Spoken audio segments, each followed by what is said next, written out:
Indian companies act 2013 എന്നുള്ള video series ആണ് ഇത്. ഈ വീഡിയോ സീരീസ് മലയാളത്തിലുണ്ട്, ഇംഗ്ലീഷിലുണ്ട്. ഓക്കെ, അപ്പോൾ മലയാളത്തിലുള്ള ഈ വീഡിയോ സീരീസിൽ നമ്മൾ ഇന്ന് ഡിസ്കസ് ചെയ്യാൻ പോകുന്നത് ആർട്ടിക്കിൾസ് ഓഫ് അസോസിയേഷനെ കുറിച്ചാണ്. അപ്പോൾ ഇതിനു മുമ്പുള്ള വീഡിയോയിൽ നമ്മൾ മെമ്മോറാണ്ടം ഓഫ് അസോസിയേഷന്റെ ഡീറ്റെയിൽസ്, അതിന്റെ കണ്ടന്റ് ഒക്കെ സംസാരിക്കുന്നുണ്ടായി ഇല്ലേ? ഇനി അഥവാ നിങ്ങൾ ഇതിനു മുമ്പുള്ള വീഡിയോസ് കണ്ടിട്ടില്ലെങ്കിൽ, കാരണം അതാണ് ഒരു കമ്പനി എങ്ങനെയാണ് ഫോം ചെയ്യുക, കമ്പനികളുടെ ക്ലാസിഫിക്കേഷൻ എങ്ങനെയാണ്, അത്തരത്തിലുള്ള വീഡിയോസ് ഉണ്ട്. അപ്പോൾ ആ വീഡിയോസ് നിങ്ങൾ അഥവാ കണ്ടിട്ടില്ലെങ്കിൽ അതിന്റെ ലിങ്ക് ഞാൻ താഴെ ഡിസ്ക്രിപ്ഷൻ ബോക്സിൽ ഇടാം. അപ്പോൾ അതിൽ പോയിട്ട് നിങ്ങൾക്ക് കാണാം. ഓക്കെ, അപ്പൊ ഇന്ന് നമ്മൾ എന്തിനെ കുറിച്ച് സംസാരിക്കാൻ പോണത്? Articles of association. അപ്പൊ എല്ലാവർക്കും അറിയാം, കമ്പനിയിൽ പ്രധാനമായിട്ട് എല്ലാ കമ്പനികളിലും മെയിൻ ഡോക്യുമെന്റ്സ് രണ്ടെണ്ണാണ്. മെമ്മോറാണ്ടം ഓഫ് അസോസിയേഷൻ, പിന്നെ ആർട്ടിക്കിൾസ് ഓഫ് അസോസിയേഷൻ. പിന്നെ പബ്ലിക് കമ്പനികളിൽ പ്രോസ്പെക്ടസും വേണം.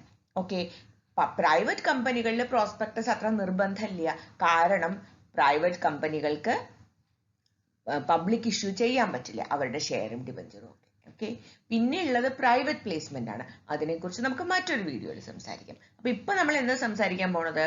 ഒരു കമ്പനിയിലെ രണ്ടാമത്തെ ഇമ്പോർട്ടന്റ് ആയിട്ടുള്ള ഡോക്യുമെന്റ് ആയിട്ടുള്ള ആർട്ടിക്കിൾസ് ഓഫ് അസോസിയേഷനെ കുറിച്ചാണ് ഇന്ന് സംസാരിക്കാൻ പോകുന്നത്. Okay, yes. അപ്പൊ നമുക്ക് നോക്കാം, ഈ ആർട്ടിക്കിൾസ് ഓഫ് അസോസിയേഷനിൽ എന്തൊക്കെയാണ് ഉണ്ടാവുക.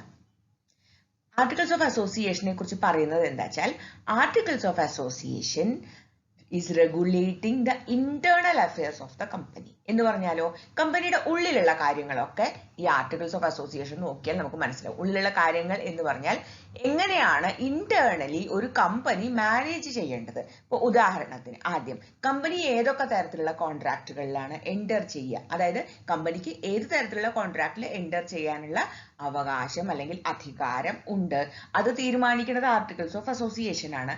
എന്ന് മാത്രമല്ല, കമ്പനിയുമായിട്ടുണ്ടാക്കുന്ന കോൺട്രാക്റ്റുകൾ എങ്ങനെയാണ് വാലിഡ് ആവുക, ഏതൊക്കെ തരത്തിലുള്ള പെർമിഷൻസ് ആണ് അതിന് വേണ്ടത്. ഇപ്പോൾ ചില കമ്പനികൾ പറയും സ്പെഷ്യൽ റെസൊല്യൂഷൻ പാസ്സാക്കണം ബോർഡ് ഓഫ് മീറ്റിംഗിൽ, അല്ലെങ്കിൽ സ്പെഷ്യൽ റെസൊല്യൂഷൻ പാസ്സാക്കണം മെമ്പേഴ്സ് മീറ്റിംഗിൽ. അങ്ങനെയൊക്കെ ആർട്ടിക്കിൾസ് ഓഫ് അസോസിയേഷനിൽ ചില നിർബന്ധങ്ങൾ വെക്കും. മനസ്സിലായില്ലേ? അപ്പൊ ഇത്തരത്തിലുള്ള നിർബന്ധങ്ങൾക്ക് അനുസരിച്ച് മാത്രമേ കമ്പനിയുമായിട്ട് കോൺട്രാക്ട് ഉണ്ടാക്കാൻ പറ്റുള്ളൂ. അത്തരത്തിലുള്ള കോൺട്രാക്ട്സ് മാത്രമേ വാലിഡ് ആയിരിക്കുള്ളൂ. അപ്പൊ കമ്പനിക്ക് ഏതൊക്കെ തരത്തിലുള്ള കോൺട്രാക്റ്റുകൾ, അതിൽ തന്നെ പ്രിലിമിനറി കോൺട്രാക്ട്സ് ഉണ്ടാവും. എന്താ പ്രിലിമിനറി കോൺട്രാക്ട് എന്ന് പറഞ്ഞാൽ, കമ്പനി ഫോം ചെയ്യുന്നതിന് മുമ്പ് പ്രൊമോട്ടേഴ്സ് കമ്പനിയുമായിട്ട് ഉണ്ടാക്കിയ കോൺട്രാക്റ്റുകളാണ് പ്രിലിമിനറി കോൺട്രാക്ട്സ്. അപ്പൊ എന്താ പ്രശ്നം എന്ന് വെച്ചാൽ, ഈ പ്രിലിമിനറി കോൺട്രാക്റ്റുകൾ ഉണ്ടാക്കുന്ന സമയത്ത് കമ്പനി ഉണ്ടായിട്ടില്ലല്ലോ. അതുകൊണ്ട് കമ്പനീസ് ആക്ട് പ്രകാരം അത്തരം കോൺട്രാക്റ്റുകൾ വാലിഡ് അല്ല. പക്ഷെ എന്താ പ്രശ്നം? ഈ പ്രൊമോട്ടേഴ്സ് ആണ് കമ്പനി ഉണ്ടാക്കാൻ വേണ്ടി മുമ്പോട്ട് വരുന്നത്. അപ്പൊ അവർക്കൊരു ബുദ്ധിമുട്ടുണ്ടാവാൻ പാടില്ലല്ലോ. അതുകൊണ്ട് ആർട്ടിക്കിൾസ് ഓഫ് അസോസിയേഷൻ ഉണ്ടാക്കുന്ന സമയത്ത് കമ്പനി ഈ പ്രിലിമിനറി കോൺട്രാക്റ്റുകളെ കൂടി റെക്കഗ്നൈസ് ചെയ്യും. അപ്പൊ അത്തരത്തിലുള്ള എല്ലാ കാര്യങ്ങളും ആർട്ടിക്കിൾസ് ഓഫ് അസോസിയേഷനിലാണ് ഉണ്ടാവുക. എല്ലാതും കോൺട്രാക്റ്റുമായി ബന്ധപ്പെട്ട, കമ്പനിയുടെ കോൺട്രാക്റ്റുകളുമായി ബന്ധപ്പെട്ട എല്ലാ ഡീറ്റെയിൽസും ആർട്ടിക്കിൾസിൽ ഉണ്ടാവും. ഇനി എന്താ നോക്കാം. ഷെയർസ്, അതായത് കമ്പനി ഒരു ഷെയർ ക്യാപിറ്റൽ ഉള്ള കമ്പനിയാണെങ്കിൽ, അങ്ങനെ ഇല്ലാത്ത കമ്പനികളും ഉണ്ടാവാം.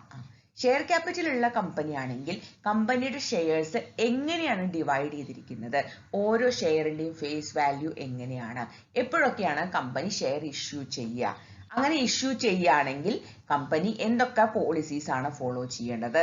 അത് മാത്രമല്ല, കമ്പനി ഓരോ ഷെയറിലും എപ്പോഴാണ് പുതുതായിട്ടൊരു കോൾ ഇഷ്യൂ ചെയ്യേണ്ടത്, അതായത് ഷെയർ ഹോൾഡേഴ്സിന്റെ കയ്യിൽ നിന്ന് പൈസ കളക്ട് ചെയ്യണ്ടേ, അത് എങ്ങനെയാണ്, എപ്പോഴാണ്, എന്ത് പ്രൊസീജിയർ ഫോളോ ചെയ്തിട്ടാണ് തുടങ്ങിയ എല്ലാ ഡീറ്റെയിൽസും ആർട്ടിക്കിൾസിൽ ഉണ്ടാവും.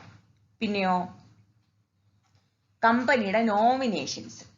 നോമിനേഷൻസ് എന്ന് പറഞ്ഞു കഴിഞ്ഞാൽ കമ്പനിയിൽ ഏതൊക്കെ തരത്തിലുള്ള നോമിനേഷൻസ് ഉണ്ട്, ആരെയൊക്കെയാണ് കമ്പനിക്ക് നോമിനേറ്റ് ചെയ്യാൻ പറ്റുക, കമ്പനിയിലെ നോമിനേഷന്റെ വാലിഡിറ്റി എന്താണ്, അതിന്റെ പർപ്പസ് എന്താണ്, തുടങ്ങി എല്ലാ കാര്യങ്ങളും ആർട്ടിക്കിൾസ് ഓഫ് അസോസിയേഷനിൽ ഉണ്ടാവും. മീറ്റിംഗ്സ്, ഒരു കമ്പനിയെ സംബന്ധിച്ച് മീറ്റിംഗ്സ് വളരെ ഇമ്പോർട്ടൻ്റ് ആണ്. കമ്പനിയിൽ ഇപ്പോൾ ഒരു ഉദാഹരണം പറയുകയാണെങ്കിൽ എല്ലാ കമ്പനികളിലും AGM ഉണ്ടായിരിക്കണം അല്ലെ, ആനുവൽ ജനറൽ മീറ്റിംഗ് എന്തായാലും ഉണ്ടാവണം. പിന്നെ അതല്ലാതെ കമ്പനിക്ക് വേണമെങ്കിൽ എക്സ്ട്രാ ഓർഡിനറി ജനറൽ മീറ്റിംഗ് വിളിക്കാം. പിന്നെ അതല്ലാതെ കമ്പനികളിൽ ക്ലാസ് മീറ്റിംഗ്സ് ഉണ്ടാവും, ബോർഡ് മീറ്റിംഗ്സ് ഉണ്ടാവും. ഈ മീറ്റിങ്ങുകളിലൊക്കെ എപ്പോഴാണ് നോട്ടീസ് കൊടുക്കേണ്ടത്, എത്രയാണ് ക്വാറം തുടങ്ങിയതിനെ പറ്റി ജനറൽ ആയിട്ട് കമ്പനീസ് ആക്ടിൽ ചില കാര്യങ്ങൾ പറഞ്ഞിട്ടുണ്ട്. ഇപ്പോ AGM വിളിക്കുകയാണെങ്കിൽ 21 ദിവസത്തെ നോട്ടീസ് കമ്പൽസറി ആണ്. അപ്പൊ ഈ കമ്പനീസ് ആക്ടിൽ കൃത്യമായി പറഞ്ഞിട്ടില്ലാത്ത ഒരുപാട് കാര്യങ്ങൾ ഉണ്ടാവും ഒരു മീറ്റിങ്ങുമായി ബന്ധപ്പെട്ട്. ആ കാര്യങ്ങളൊക്കെ കമ്പനിയുടെ ആർട്ടിക്കിൾസ് ഓഫ് അസോസിയേഷനിലാണ് എഴുതിയിട്ടുണ്ടാവുക. അതായത് കമ്പനിയാണ് തീരുമാനിക്കുന്നത് മറ്റ് പ്രൊസീജിയറുകൾ എന്തായിരിക്കും. അപ്പോൾ ഒരിക്കൽ ആർട്ടിക്കിൾസിൽ എഴുതിയിട്ടുണ്ടെങ്കിൽ പിന്നെ അതനുസരിച്ച് വേണം കമ്പനി ഈ മീറ്റിങ്ങുകൾ വിളിക്കാനും മീറ്റിങ്ങുകൾ കണ്ടക്ട് ചെയ്യാനും മീറ്റിംഗിന്റെ പ്രൊസീഡിങ്സ് റെക്കോർഡ് ചെയ്യാനും എല്ലതും. ഓക്കെ, ഇനിയോ ഡയറക്ടേഴ്സ്. സാധാരണ കമ്പനീസ് ആക്ട് പ്രകാരം ഒരു ഡയറക്ടറെ അപ്പോയിന്റ് ചെയ്യുന്നത് കമ്പനിയുടെ ആനുവൽ ജനറൽ മീറ്റിംഗിൽ ഷെയർ ഹോൾഡേഴ്സ് അല്ലെങ്കിൽ മെമ്പേഴ്സ് ആണ്. പക്ഷേ ചില ഡയറക്ടേഴ്സിനെ കമ്പനിക്ക്, അതായത് ബോർഡ് മീറ്റിംഗിലോ അല്ലെങ്കിൽ മറ്റ് ഡയറക്ടേഴ്സ് തീരുമാനിച്ചിട്ടോ ഒക്കെ അപ്പോയിന്റ് ചെയ്യാം. ഇപ്പോൾ ഒരു ഉദാഹരണത്തിന് കാഷ്വൽ വേക്കൻസി ഫില്ല് ചെയ്യാൻ, ഓൾട്ടർനേറ്റ് ഡയറക്ടറെ അപ്പോയിന്റ് ചെയ്യാൻ ഒക്കെയുള്ള അധികാരം കമ്പനിക്കുണ്ട്. അപ്പൊ ഇത്തരത്തിലുള്ള അപ്പോയിന്റ്മെന്റ്സ് എങ്ങനെയാണ് നടത്തേണ്ടത്? അത് മാത്രമല്ല, സാധാരണ ഡയറക്ടേഴ്സിനെ അപ്പോയിന്റ് ചെയ്യുമ്പോൾ എന്ത് ക്വാളിഫിക്കേഷൻ ആണ്? സാധാരണ കമ്പനീസ് ആക്ടില് ഒരു ഡയറക്ടറുടെ ഡിസ്ക്വാളിഫിക്കേഷൻ മാത്രമേ പറഞ്ഞിട്ടുള്ളൂ, ക്വാളിഫിക്കേഷൻ പറഞ്ഞിട്ടില്ല. അപ്പൊ പക്ഷെ കമ്പനികൾക്ക് തീരുമാനിക്കാം, ഇപ്പോൾ ക്വാളിഫിക്കേഷൻ ആയിട്ട് ഒന്നും പറഞ്ഞിട്ടില്ല കമ്പനീസ് ആക്ടില്, എന്നാലും എൻ്റെ കമ്പനിയിൽ ഡയറക്ടർക്ക് ഈ ക്വാളിഫിക്കേഷൻ ഉണ്ടാവണം എന്ന് കമ്പനിക്ക് തീരുമാനിക്കാം. അങ്ങനെ തീരുമാനിച്ചിട്ടുണ്ടെങ്കിൽ അത് ഈ ആർട്ടിക്കിൾസ് ഓഫ് അസോസിയേഷനിൽ എഴുതി വെക്കണം. അപ്പോൾ ആർട്ടിക്കിൾസ് ഓഫ് അസോസിയേഷൻ പ്രകാരം ഉള്ള യോഗ്യതകളുള്ളവരെ മാത്രമേ ആ കമ്പനിയിൽ ഡയറക്ടർ ആക്കാൻ പറ്റുള്ളൂ. എന്ന് മാത്രമല്ല, ഡയറക്ടറുടെ റെമ്യൂണറേഷൻ അത് വലിയൊരു ഇഷ്യൂ ആണ്. പബ്ലിക് കമ്പനികളിലൊക്കെ ആണെങ്കിൽ ഡയറക്ടർക്ക് ഒരു പെർട്ടിക്കുലർ ലെവലിന്റെ അപ്പുറത്തേക്ക് റെമ്യൂണറേഷൻ കൊടുക്കാൻ തന്നെ പാടില്ല എന്നാണ് കമ്പനീസ് ആക്ട് പറയണത്. പക്ഷേ പ്രൈവറ്റ് കമ്പനികളിൽ അത്ര നിർബന്ധമില്ല. അപ്പൊ അതുകൊണ്ട് എന്താ വെച്ചാൽ കമ്പനിയുടെ ആർട്ടിക്കിൾസിൽ എഴുതി വെക്കാം നമുക്ക് എത്ര വരെ റെമ്യൂണറേഷൻ കൊടുക്കാം, എപ്പോഴൊക്കെയാണ് ഇവരുടെ റെമ്യൂണറേഷൻ ഇൻക്രീസ് ചെയ്യേണ്ടത്, എങ്ങനെയാണ് അവർ അപ്പോയിന്റ് ചെയ്യേണ്ടത്, എങ്ങനെയാണ് അവർ റിട്ടയർ ചെയ്യുക, അവരുടെ ക്വാളിഫിക്കേഷൻ എന്തായിരിക്കണം തുടങ്ങി എല്ലാ കാര്യങ്ങളും ആർട്ടിക്കിൾസ് അനുസരിച്ചാണ് തീരുമാനിക്കുന്നത്. ഇനിയോ അക്കൗണ്ട്സ് ആൻഡ് ഓഡിറ്റ് വളരെ ഇമ്പോർട്ടന്റ് ആണ് അല്ലെ. കമ്പനികളിൽ മാത്രമല്ല, ബിസിനസ് നടത്തുന്ന എല്ലാ സ്ഥലത്തും അക്കൗണ്ട്സും ഓഡിറ്റും ഭയങ്കര നിർബന്ധമാണ്. അപ്പൊ കമ്പനികളിലൊക്കെ ആകുമ്പോൾ വിശേഷിച്ചും ഇതൊക്കെ ഈ അക്കൗണ്ടുകളൊക്കെ കൃത്യമായി ചെയ്യണം. അത് കമ്പനീസ് ആക്ട് തന്നെ നിർബന്ധമായിട്ട് പറയുന്നുണ്ട്. അങ്ങനെ പബ്ലിക് കമ്പനികളിലാണെങ്കിൽ അങ്ങനെ ഓഡിറ്റഡ് ആയിട്ടുള്ള സ്റ്റേറ്റ്മെന്റ്സ് അത് ഒരു ചാർട്ടേഡ് അക്കൗണ്ടന്റ് തന്നെ ഓഡിറ്റ് ചെയ്യും വേണം. ഓഡിറ്റഡ് സ്റ്റേറ്റ്മെന്റ്സ് പബ്ലിക് ആക്കുകയും വേണം. അതായത് നാഷണൽ ഡെയിലീസിലൊക്കെ പബ്ലിഷ് ചെയ്യണം. സെൻട്രൽ ഗവൺമെന്റിന് ഒരു കോപ്പി കൊടുക്കണം, രജിസ്ട്രാർക്ക് ഒരു കോപ്പി കൊടുക്കണം, അങ്ങനെയുള്ള നിർബന്ധങ്ങളുണ്ട്. അപ്പൊ അതുമായി ബന്ധപ്പെട്ട എല്ലാ കാര്യങ്ങളും ഓഡിറ്ററെ എങ്ങനെയാണ് അപ്പോയിന്റ് ചെയ്യണത്, ആരായിരിക്കണം ഓഡിറ്റർ, ഓഡിറ്ററുടെ ക്വാളിഫിക്കേഷൻ എന്താണ്, എപ്പോഴാണ് അക്കൗണ്ട്സ് സെറ്റിൽ ചെയ്യേണ്ടത്, എപ്പോഴാണ് അത് പബ്ലിഷ് ചെയ്യേണ്ടത് തുടങ്ങി എല്ലാ റെഗുലേഷൻസും ആർട്ടിക്കിൾസിൽ ഉണ്ടാവും. പിന്നെ ഒരു കമ്പനി ഉണ്ടാവുന്നത് പോലെ തന്നെ ലീഗൽ ആയിട്ടുള്ള ഒരു പ്രൊസീജിയർ ആണ് കമ്പനി വൈൻഡ് അപ്പ് ചെയ്യുക എന്നുള്ളതും അല്ലെ. അപ്പൊ കമ്പനി അഥവാ വൈൻഡ് അപ്പ് ചെയ്യുകയാണെങ്കിൽ എങ്ങനെയാണ്, എന്തൊക്കെ പ്രൊസീജിയർ ആണ് അതിന് ഫോളോ ചെയ്യുന്നത്? സാധാരണ നമുക്കൊക്കെ അറിയാം, കമ്പനി വൈൻഡ് അപ്പ് ചെയ്യുക എന്ന് പറഞ്ഞാൽ കമ്പനിയുടെ അസറ്റ് എന്താന്ന് കണക്കാക്കും, പിന്നെ ലയബിലിറ്റി കണക്കാക്കും. അത് കഴിഞ്ഞിട്ട് ഈ അസറ്റിന്ന് ഒരു പ്രയോറിറ്റി ഓർഡറിൽ ലയബിലിറ്റീസ് പേ ഓഫ് ചെയ്യും. അങ്ങനെ പേ ഓഫ് ചെയ്ത് കഴിഞ്ഞ് ബാക്കിയുള്ളത് എന്ത് ചെയ്യും? ബാക്കിയുള്ളതാണ് ഷെയർ ഹോൾഡേഴ്സിന് കിട്ടുക അല്ലെ. പക്ഷെ ഇതിനൊക്കെ കൃത്യമായിട്ടുള്ള പ്രൊസീജിയർ ഉണ്ട്. ഓരോ കമ്പനിക്കും കമ്പനീസ് ആക്ടിൽ പറഞ്ഞിട്ടുള്ളതിന് അപ്പുറത്തുള്ള ബാക്കി പ്രൊസീജിയേഴ്സ് ഒക്കെ ആർട്ടിക്കിൾസ് പ്രകാരമാണ് തീരുമാനിക്കുന്നത്. അപ്പൊ ആർട്ടിക്കിൾസിൽ കൃത്യമായിട്ട് എഴുതി വെച്ചിട്ടുണ്ടാവും വൈൻഡിങ് അപ്പിന്റെ സമയത്ത് ഈ കമ്പനിയിൽ എന്തൊക്കെ പ്രൊസീജിയർ ആണ് ഫോളോ ചെയ്യേണ്ടത് എന്ന്. മനസ്സിലായില്ലേ? അപ്പൊ ഇൻ ജനറൽ ആർട്ടിക്കിൾസ് ഓഫ് അസോസിയേഷനിൽ ഇത്രയും കാര്യങ്ങളാണ് ഉണ്ടാവുക. ഇത് ജനറൽ ആണ്. ഇതിലും കൂടുതൽ കാര്യങ്ങൾ നമുക്ക് ഇൻക്ലൂഡ് ചെയ്യാം. പക്ഷെ ഒരു കാര്യം നമ്മൾ ശ്രദ്ധിക്കേണ്ടത് എന്താ വെച്ചാൽ ആർട്ടിക്കിൾസ് ഓഫ് അസോസിയേഷനിൽ എഴുതിയ കാര്യങ്ങളൊന്നും തന്നെ മെമ്മോറാണ്ടത്തിൽ എഴുതിയ കാര്യങ്ങളെ കോൺഫ്ലിക്റ്റ് ചെയ്യാൻ പാടില്ല. കാരണം മെമ്മോറാണ്ടം ആണ് ഡോമിനേറ്റിംഗ് ആയിട്ടുള്ള ഡോക്യുമെന്റ്.